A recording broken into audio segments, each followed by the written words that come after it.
I'm going to show you a number. That's the average number of times you unlock your smartphone every single day.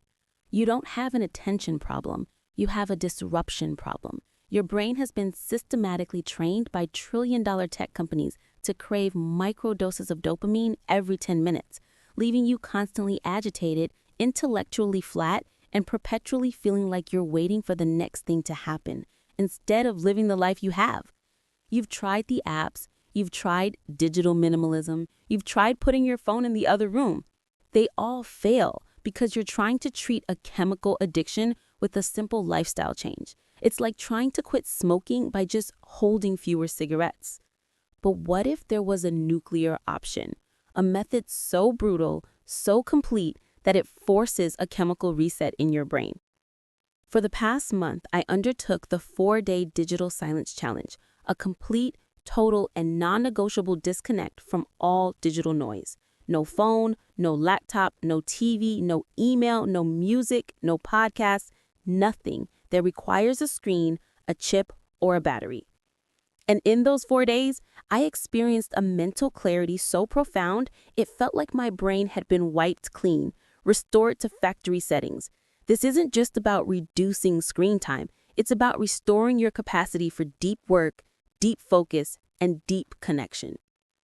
If you feel like your life is running on autopilot and your brain is just a noisy, constant feed of interruptions, stick around because I'm going to give you the exact blueprint, the rules, and the day-by-day psychological breakdown of what happens when you decide to finally hit the reset button.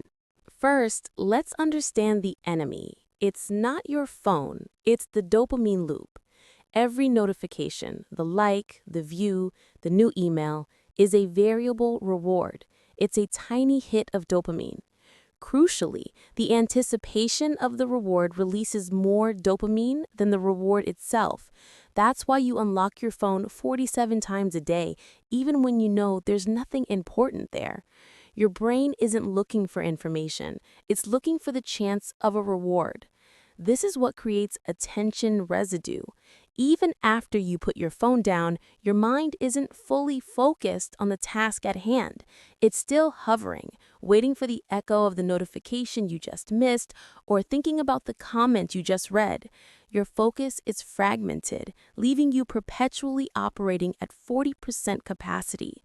The goal of the 4-day digital silence is not to manage this loop, it's to break it entirely. This challenge is a mental fast. Just as intermittent fasting forces your body to switch from burning sugar to burning fat, this forces your brain to switch from consuming easily digestible digital sugar to synthesizing its own source of meaning and clarity, your own thoughts, your own environment, your own silence.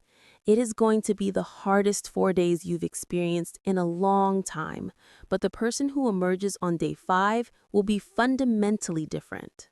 Let's get tactical. You can't just wing this. This is a deliberate surgical procedure on your nervous system. Success depends on absolute preparation. Rule 1: absolute silence. The core of the challenge is that there are no exceptions. No texting just one person, no checking just one email. This includes smartphones, laptops, TVs, tablets, smartwatches, video games, streaming music, podcasts, and digital news. What is allowed? Analog technology, books, notebooks, physical letters, board games, musical instruments, acoustic only, human conversation, and nature walks. Rule 2: clear the decks. This challenge must be done when your professional or personal life can handle the sudden drop-off.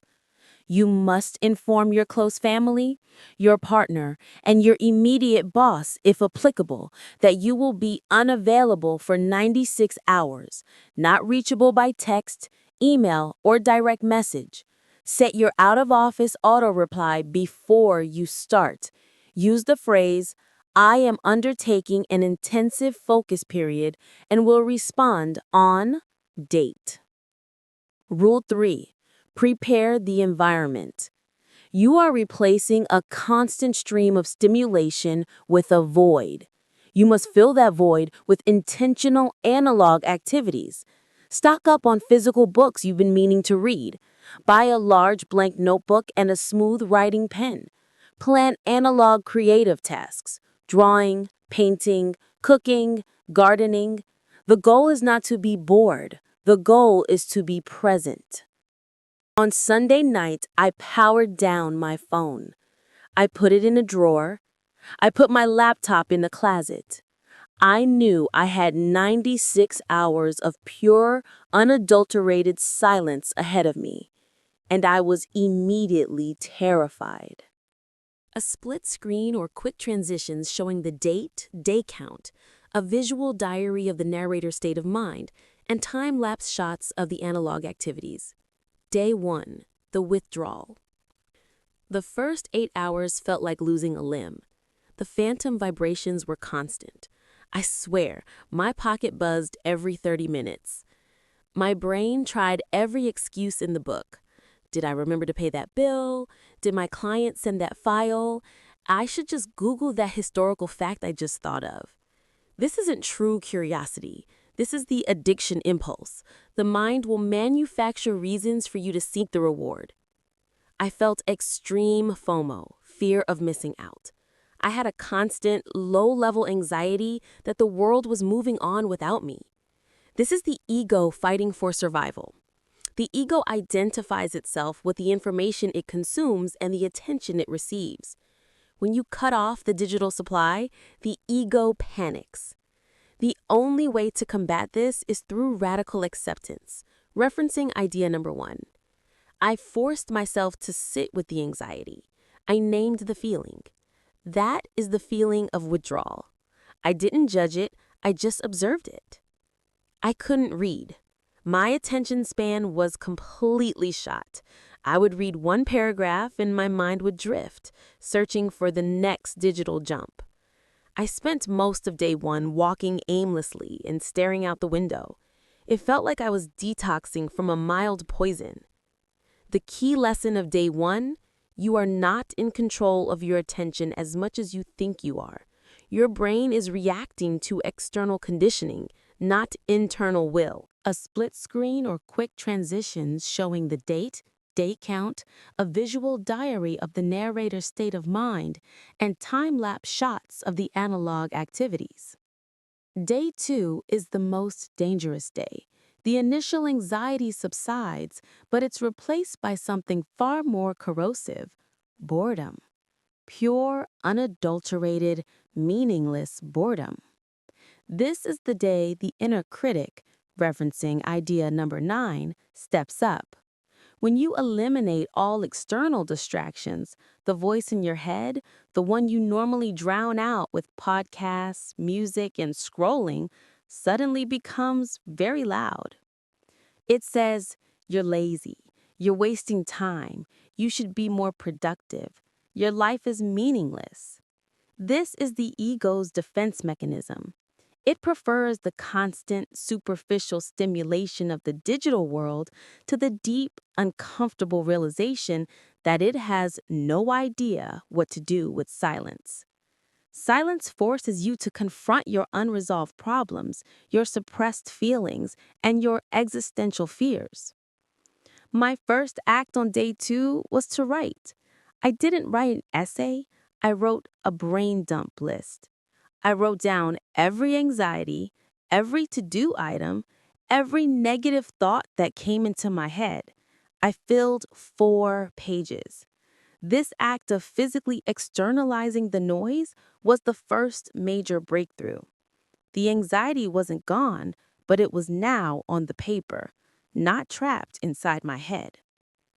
I spent the rest of the day in manual tasks: cleaning, cooking a complicated meal, drawing simple sketches.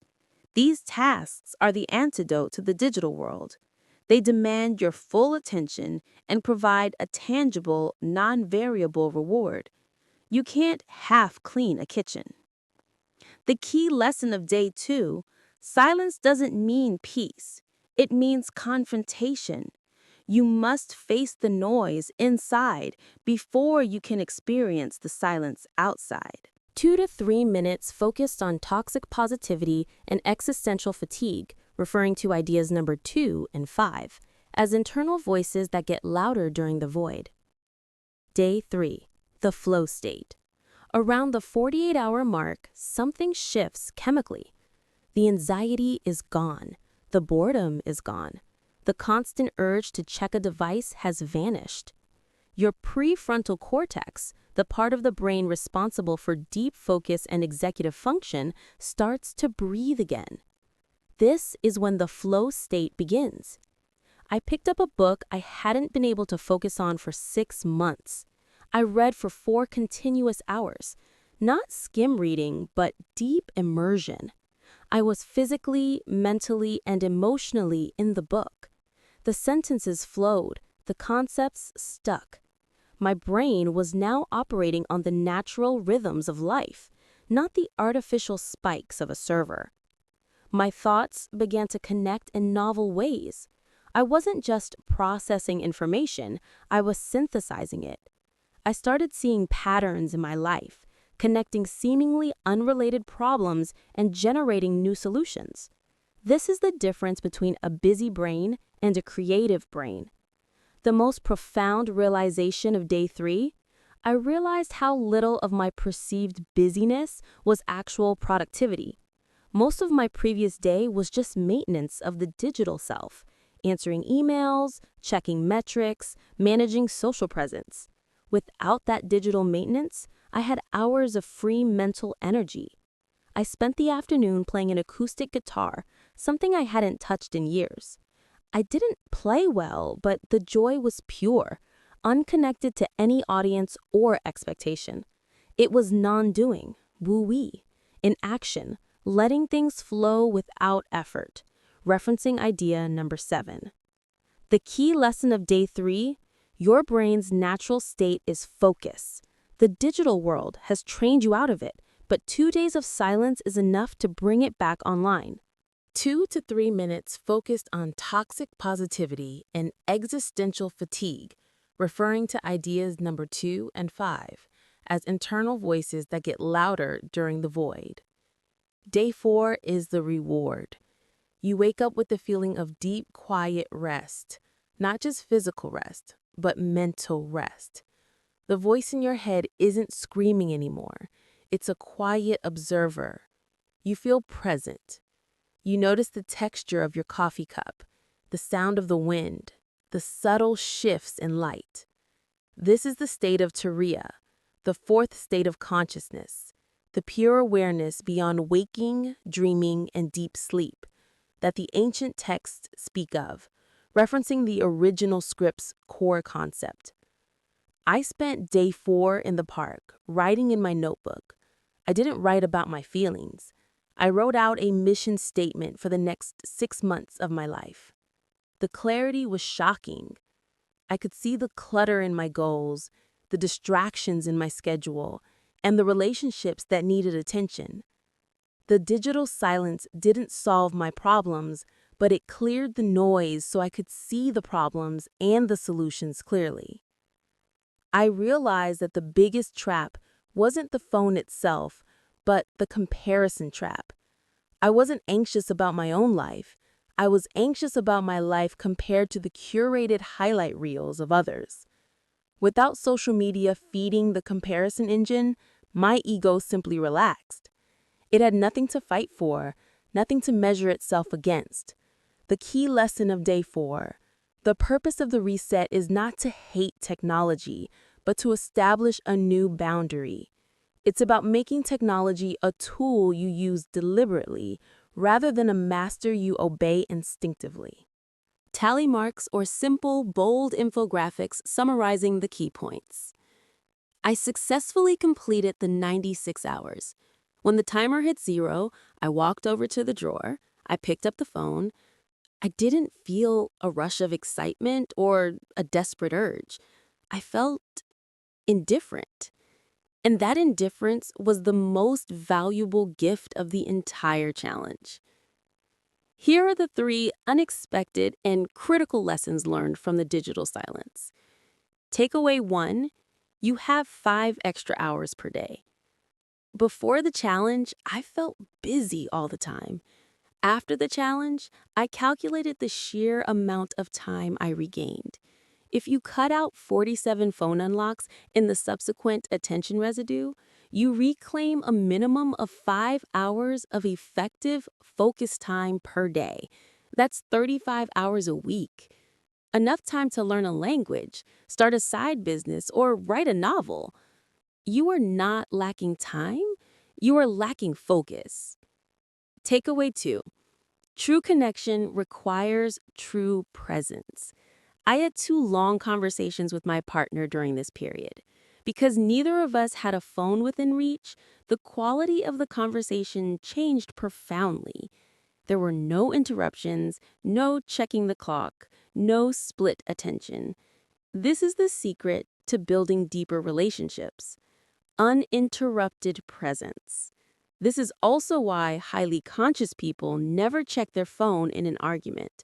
They prioritize presence. Referencing idea number 10. Takeaway 3. You are not your thoughts. This is the most spiritual takeaway. The initial noise you experience on day 2, the critic, the worrier, the planner, that is not you.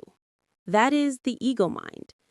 By forcing silence, you create distance between the observer, your true consciousness, and the noise, the ego mind. The silence allows you to recognize the thought patterns without being dragged into them. This is the true meaning of freedom. Now, I want to hear from you. Which digital habit do you think is stealing the most time from your life? Is it the endless TikTok scroll, the constantly refreshing email inbox, or the impulsive Google searches?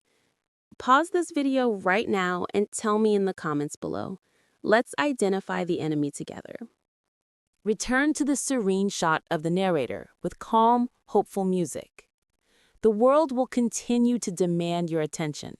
Tech companies will continue to refine the algorithms designed to keep your eyes glued to the screen. You cannot fight this external force with half measures. You need to take your attention back, by force. The 4-day digital silence is not a permanent solution. It is a diagnostic tool and a reset button. It is the fastest way to detox your brain and remind yourself what deep focus, deep rest, and true presence feel like. You deserve to live a life directed by your conscious will, not by a notification sound. If this video gave you the clarity and the courage to reclaim your attention, please do 2 things. Hit the subscribe button. It's the best way to support this channel and ensure you don't miss our next video on mastering your mind and maximizing your potential. Share this video. Send it to one friend who you know desperately needs to hit their own mental reset button. Let's start a wave of intentional silence. Thank you for watching. Now go create your own silence. I'll see you in the next deep dive.